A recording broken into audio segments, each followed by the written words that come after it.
In this episode of our series on intentional community, I'm interviewing Pat Landsel, who, along with her husband Ron and several other couples, started an intentional community down in Long Island, New York, back in the 1970s. So Pat, do you mind describing for me sort of when you first encountered the concept of intentional community? Was that a completely new thought to you? Yes, it was a completely new thought. I was living a very normal, young married mother life. I was raised Catholic, so I had some spiritual roots, and in the late 70s there was what they called the charismatic movement. There was a charismatic for the Catholics, Pentecostal for the Protestants, and Jews for Christ for the Jewish people even. It just all happened at once. It wasn't like somebody planned it. For me to say honestly about this movement, it was a movement of the Holy Spirit. And through the movements and conferences and prayer groups across the country, and I grew up on Long Island, so it was on Long Island, the concept of community came up. When I heard it myself, I felt like, honestly, something in my heart like, yes, of course. You know, this makes sense with the gospel. And my husband and I, talked about it, and friends from our prayer groups, and some people didn't think that was necessary. Some people thought, this is maybe what we should do. Let's pursue it. This is the call. We're trying to follow Jesus now, or let's find out more. So we started discussing it, going to conferences, as I said. That's where I first heard the concept of community, knowing nothing about what that was going to mean, of course. Do you mind describing for me the community that you were part of? What did that look like practically? First, we started out praying in house groups on the weekends. We would meet and bring all the children, and this was a new idea, bring all the children and pray together and so on. And then from a group that I found on Long Island that were also interested in community, and it wasn't near me either. I had to travel out on the island to find them. I had just heard about them. And this group was intentionally trying to find out what did this mean, this called a community, and do we all live in one house, and so on, and so on. So we did eventually do that through a lot of prayer and a lot of agony and a lot of people, of course, being upset with each other. There was 4 of us that left and moved up to a house up in Schoharie County, farther up in the mountains than I am now. Very beautiful farm that we rented, seeing how it would go, because if we went forward in this, we would all have to leave our jobs. Our security we had little children, so our security of having our health coverage, that's a big thing, of course, and jobs. Because we lived in a household, we met together all the time. There would be certain times that we would give just to the children.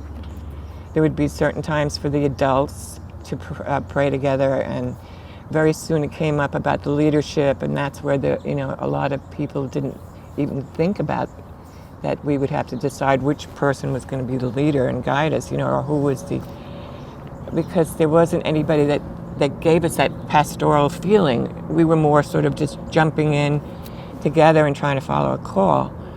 It was very, very joyful, and we were in love with what had happened to our lives because we gave our lives to Christ. What were the most rewarding parts about living in intentional community with other people? The children. I guess the children would be first. It's not as rewarding, I would say, as bigger community like I've joined now. It was also new, and fortunately we had a beautiful place where the children could be, run out and be with the wildlife, and we had enough children because we were all small families. Any happiness was when we were all together, and we even had people from wider neighborhood that came to join us. So we were pretty sure this was a God thing, When we were all together with all the children and all the young parents, we were all young. It was very, very wonderful and joyful and uplifting, and we felt we were doing what we were supposed to do in our hearts, for sure. What were some of the more challenging aspects for you? The challenges were personality, of course.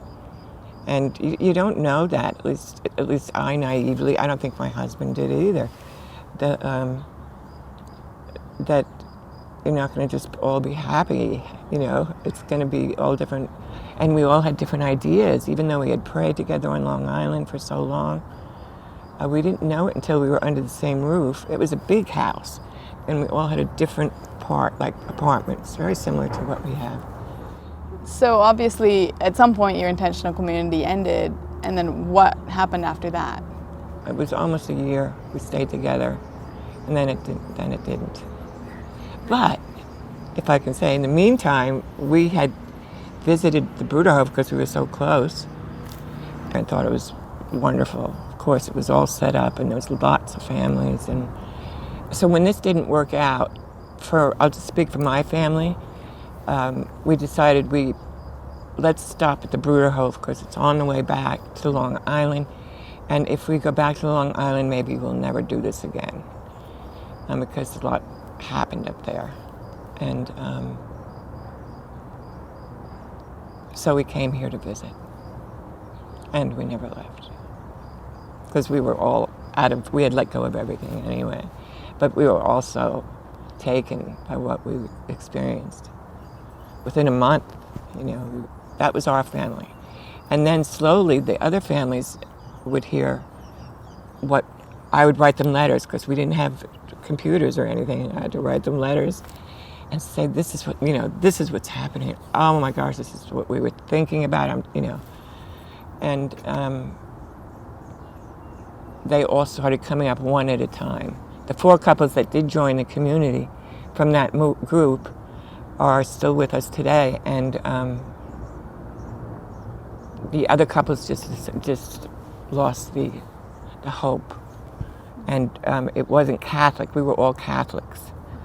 It wasn't Catholic, so they didn't, go for it under that reason. So, do you have any thoughts about intentional communities that are not started on a religious basis? Like there's a lot of eco-villages, co-housing situations where the purpose or the goal is not at all religious. Well, I know from our time there was many groups very similar, and some of them lasted a long time, many years. But eventually, then it might have been 20 years, and maybe that's without the God Center. Maybe that was as far as they could go. I don't like to judge even that type of person that's trying to do something good in our world. I think God is with them even if they're not saying the word God. You know what I mean? When your intention is good, then it's going to take you somewhere or to a certain level, as far as it can go, I guess, for each heart. I don't know. I'm not one that gets turned off by labels, and you can see the fruits of the community.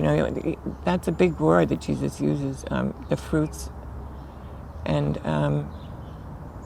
you can decide from that. I would like to visit those communities myself. And maybe they don't say God. Maybe there's more there than we that say God. You know what I mean? I don't know. So there's been renewed interest recently in intentional communities, and some statistics say that about 90% of intentional communities fail. So do you have any advice for young people who might be interested in the concept of intentional community or are looking to start one themselves or join one that they know of. Do you have any advice for those young people? I would say go with your heart.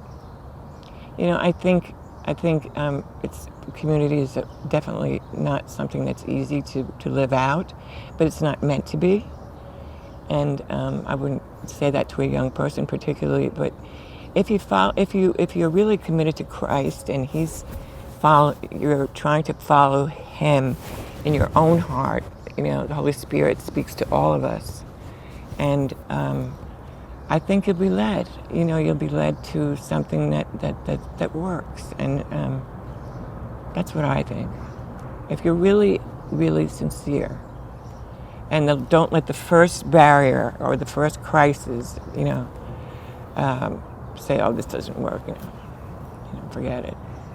So, yeah, it's a hard. I think it's a journey that God calls us to, definitely. And if they feel called to it, or is it just something they think is a great idea in this world because it's a difficult world to live in? To live with Christians would be a marvelous idea. Yes, it would be, and it would be something that would insulate their lives, but there's also more to it. And that beginning of Christ, learning how to listen to Him in your heart, the Holy Spirit in your heart, I think will lead them. But it has to be sincere, you know, or maybe that's my feeling now. At 72, definitely. So thank you very much, Pat. I enjoyed talking with you today, and I hope you all enjoyed listening in on our conversation.